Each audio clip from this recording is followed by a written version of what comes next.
Diesel आणि पेट्रोलच्या दरवाढीनंतर मोठा भडका उडाल्याचं बघायला मिळतं. मी सध्या एका वाशिम शहरातील पेट्रोल पंपावर आहे आणि तर दुसरीकडे डिझेल नसल्याचं फलक लागलेलं आहे. त्यामुळे मोठ्या प्रमाणात ज्यांचा उपजीविका ॲटो असेल, कार असेल याच्यावर आहे, त्याच्यावर मात्र आता उपासमारीची वेळ आलेली आहे. डिझेलसाठी सकाळी 6 वाजतापासून लाईन येतो इथं डिझेल नाही, काहीच नाही. सकाळच्या 6 वाजतापासून पूर्ण तुम्हाला सांगतो आमचे शेतीचे कामं तर सगळेच लटकले.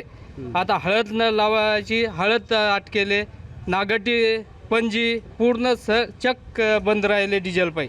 3 रुपये दर वाढून बी आणखीन आमच्या ॲटोतनी डिझेल नाही. पोटपाणी कसं भरायचं आम्ही इथं ॲटो चालवतो. आम्हाला सकाळपासून डिझेल नाही आहे. डिझेल नाही तर आमचे पॅसेंजर लोक नाही भेटायले, काही नाही. भाड्याच्या ॲटो इथं भाडं कुठून द्यायचं, लेकरं बाळं कसे जगवायचे. हे पेट्रोल पंपवाले डिझेल असून पण पेट्रोल देत नाहीत.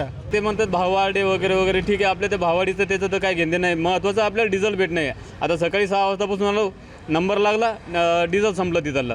आता मी आणखी 2-3 पेट्रोल पंपावर जाऊन आलो होते, तिथं नाही म्हणते. आता म्हणजे आजचा दिवस गेला आमचा. मनोज जयस्वाल, साम टीव्ही न्यूज, वाशिम.